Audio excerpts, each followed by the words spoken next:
ये क्या हो गया? आज मंडे ने सिर्फ दिल ही नहीं, रिटेल इन्वेस्टर्स के सपने भी तोड़ दिए हैं। आज तो मार्केट ऑलमोस्ट 4000 पॉइंट्स डाउन है और बाकी एशियन मार्केट्स ने तो 10% डाउन है। मार्च 2020 के बाद ये सबसे बड़ा सिंगल डे क्रैश है। यहाँ मंडे ब्लू से अभी तक निकले ही नहीं थे, ये मंडे रेड हो गया है। ऊपर से टाटा मोटर्स की तरफ से एक और बिजनेस अपडेट, लेकिन इस बार थोड़ी सैड न्यूज लेकर। चलिए डिटेल में समझते हैं हुआ क्या है एग्जैक्टली। पूरी दुनिया के शेयर बाजारों में भूकंप आ गया है और इन्वेस्टर्स भी पैनिक कर रहे हैं और इन सब के पीछे है यूएस प्रेसिडेंट डोनाल्ड ट्रंप के रेसिप्रोकल टैरिफ्स। फ्राइडे को which Trump is calling the liberation day, उन्होंने सभी देशों पर 10% का बेस इंपोर्ट टैरिफ लगाया जो 5 अप्रैल से लागू हो गया है। लेकिन कई देशों के लिए ये रेट और भी ज्यादा है। इन कंट्रीज पर लगे हायर टैरिफ्स 9 अप्रैल से लागू होंगे। चाइना ने भी तुरंत रिटेलिएटरी एक्शंस अनाउंस कर दिए, जिनमें शामिल है यूएस प्रोडक्ट्स पर 34% रिटेलिएटरी टैरिफ। सीधा मतलब ये है कि एक फुल ब्लोन ट्रेड वॉर का सिग्नल है जिसका असर पूरी दुनिया की इकोनॉमी पर पड़ सकता है और इसी डर की वजह से दुनिया भर की इक्विटी मार्केट्स गिर रही हैं। निफ्टी 50 आज ड्यूरिंग द डे 5% से ज्यादा गिरा। सेंसेक्स भी लगभग 4000 पॉइंट्स टूट गया टू रीच 71,425। एशिया के स्टॉक मार्केट्स ने तो 14 साल का सबसे बुरा दिन देखा। अमेरिका में भी हालत खराब है। S&P 500 ने सिर्फ 2 दिन में $5 ट्रिलियन का मार्केट वैल्यू गवा दिया। फ्राइडे को ही 6% का क्रैश हुआ था, मार्च 2020 के बाद का सबसे बुरा दिन। टेक स्टॉक्स वाले नास्डैक 100 तो अब ऑफिशियली बियर मार्केट में चला गया है और यूएस स्टॉक्स फ्यूचर्स भी और गिरावट दिखाते जा रहे हैं।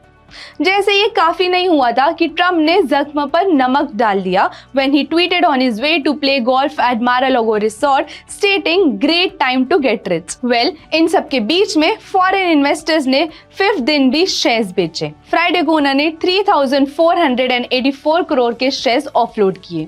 अप्रैल के सिर्फ कुछ ही दिनों में ही FIIs ने 10,355 करोड़ की सेलिंग करी है, जो मार्च के 3,973 करोड़ से काफी ज्यादा है। ब्रेंट क्रूड लगभग 8% गिरा, क्लोज्ड एट $65.6 पर बैरल, जो 4 साल का लोएस्ट था। यूएस चाइना ट्रेड टेंशंस के चलते रिसेशन का डर है, जिससे क्रूड ऑयल के डिमांड गिर सकती है। मंडे को गोल्ड प्राइसेस 3 वीक के लोएस्ट पर आ गए। ट्रंप के टैरिफ डिसीजंस के बाद अक्रॉस एसेट्स सेल ऑफ के चलते गोल्ड प्राइसेस भी गिर गए। रुपी भी 51 पैसे लोअर ओपन हुआ at 85.75 against the US dollar, जबकि फ्राइडे को ऊपर बंद हुआ था at 85.24। Now let us see some of the day's important stock updates.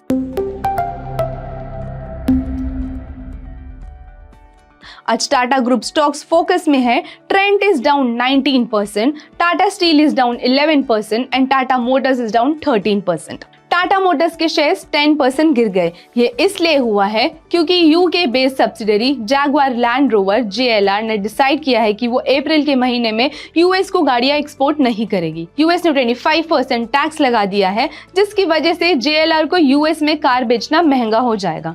तो कंपनी ने टेम्परेरली इस इम्पैक्ट से डील करने के लिए शिपमेंट रोकी है। यूएस JLR के लिए बहुत जरूरी मार्केट है। JLR अपनी 33% कमाई यूएस से करता है। इसकी वजह से गाड़ियां ना बेचना कंपनी के लिए नुकसान की बात है। ऊपर से लास्ट वीक ही कंपनी ने मार्च महीने की वॉल्यूम डिक्लेयर की है, जो कि लो डिमांड की तरफ इशारा करती है। मार्च में टाटा मोटर्स की सेल्स YOY फ्लैट थी और फुल ईयर की बात करें तो 4% की गिरावट दिखी गई है। ओवरऑल जब तक टैरिफ का इम्पैक्ट क्लियर नहीं होता, स्टॉक पर प्रेशर रहेगा। टाटा स्टील के शेयर्स आज 10% गिरकर लोअर सर्किट पे पहुंच गए। लगभग 3.64 मिलियन शेयर्स की एक बड़ी ब्लॉक डील भी हुई। सिर्फ टाटा स्टील ही नहीं, पूरा मेटल सेक्टर सेल ऑफ के प्रेशर में था। मेजर रीजन, यूएस ने स्टील एंड एल्यूमिनियम एक्सपोर्ट्स पर 25% टैरिफ लगाया है, जिसका इम्पैक्ट इंडियन एक्सपोर्टर्स पे भी हो रहा है। वियतनाम, साउथ कोरिया और जापान जैसी देश इंडिया, मिडिल ईस्ट में सस्ती स्टील बेच रही हैं, जिससे लोकल कंपनीज पे मार्जिन प्रेशर और बढ़ गया है। एक और रीजन, इनकम टैक्स डिपार्टमेंट ने टाटा स्टील को रीअसेसमेंट नोटिस दिया है। 2018 में भूषण स्टील के एक्विजिशन के 25,185 करोड़ लोन वेयर से रिलेटेड। ये केस 2020 में क्लोज हो चुका था, पर अब दोबारा खोला गया है। कंपनी ने ने बॉम्बे हाईकोर्ट में रिट पिटीशन फाइल किया है। अगर रीअसेसमेंट वैलिड हुआ तो बड़ा टैक्स का बर्डन आ सकता है। फाइनेंशियल्स भी वीक रहे हैं। Q3 FY25 में रेवेन्यू और नेट प्रॉफिट दोनों गिरे। मार्जिन्स पर भी असर पड़ा। Global trade tensions, cheap imports और लीगल अनसर्टेनिटी के चलते मेटल सेक्टर प्रेशर में है और टाटा स्टील का नियर टर्म आउटलुक चैलेंजिंग लग रहा है। ट्रेंट का स्टॉक आज 19% गिर गया, जिसका मेन रीजन था Q4 बिजनेस का अपडेट जो मार्केट एक्सपेक्टेशन से वीक था। एनालिस्ट ने ये कंपनी पर बेरिश व्यू दिया है और बॉर्डर मार्केट भी रेड में था। इन सब फैक्टर्स को मिलाकर स्टॉक पर प्रेशर डाल दिया। ट्रेंट, जो टाटा ग्रुप का रिटेल फैशन आर्म है, ने Q4 FY25 में 4,330 करोड़ की सेल्स रिपोर्ट की, जो पिछले साल से 28% ज्यादा है। लेकिन ये ग्रोथ पिछले कुछ क्वार्टर्स के 35% प्लस ग्रोथ की काफी स्लो लगी। सेम स्टोर सेल्स ग्रोथ भी मॉडरेट हुई है, यानी पुराने स्टोर्स की सेल्स वैल्यू उतनी तेजी से नहीं बढ़ी। साथ ही हर स्टोर का एवरेज रेवेन्यू 16.8 करोड़ ही था, जो पिछले साल के लेवल पर ही अटका हुआ है।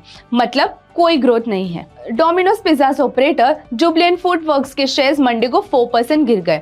This is despite good pre quarter disclosures provided by the company. Jubilant ने मार्च क्वार्टर में 34% YOY रेवेन्यू ग्रोथ दी है compare to last year, which implies a 19% top line growth in Q4 versus 8 to 10% growth for other QSRs। Company ने quarter में 56 नए stores खोले, जिसमें 52 सिर्फ डोमिनोज के ही थे। एनालिस्ट एक्सपेक्ट कर रहे हैं कि डोमिनोज ने मैकडॉनल्ड्स, KFC जैसे कॉम्पिटिटर से बेटर परफॉर्म किया है और इसका रीजन है उनका fast delivery, free delivery charge, नए प्रोडक्ट्स और लॉयल्टी रिवॉर्ड्स जैसे smart moves.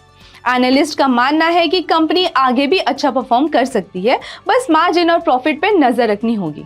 FNS e-commerce, Nykaa ने Q4 बिजनेस अपडेट शेयर किए हैं, जिसमें 20 to 25% तक सेल्स ग्रोथ का एस्टिमेट दिया है, जो पूरे साल कंसिस्टेंटली स्ट्रॉन्ग रही। ग्रोथ के मेन रीजंस रहे नए कस्टमर्स एक्वायर करना, एग्जिस्टिंग स्टोर्स की अच्छी परफॉर्मेंस, 19 नए स्टोर्स का लॉन्च और हाउस ऑफ नायका के ओन्ड एंड एक्वायर्ड ब्रांड्स का स्ट्रॉन्ग कंट्रीब्यूशन। कंपनी का एक्सपेक्टेशंस है ब्यूटी सेगमेंट 30% ग्रो करेगा और फैशन सेगमेंट 15 to 20%, लेकिन थोड़ा स्लो पेस पर। इतनी पॉजिटिव अपडेट के बाद भी नायका का स्टॉक 9% से ज्यादा गिरा, शायद फैशन सेगमेंट के ओन ब्रांड्स को लेकर कुछ कंसर्न्स की वजह से, लेकिन ओवरऑल बिजनेस आउटलुक स्टेबल और कॉन्फिडेंट लग रहा है। With that, this is Siddhi Thapar signing off. Investments in securities market are subject to market risks. Read all the related documents carefully before investing.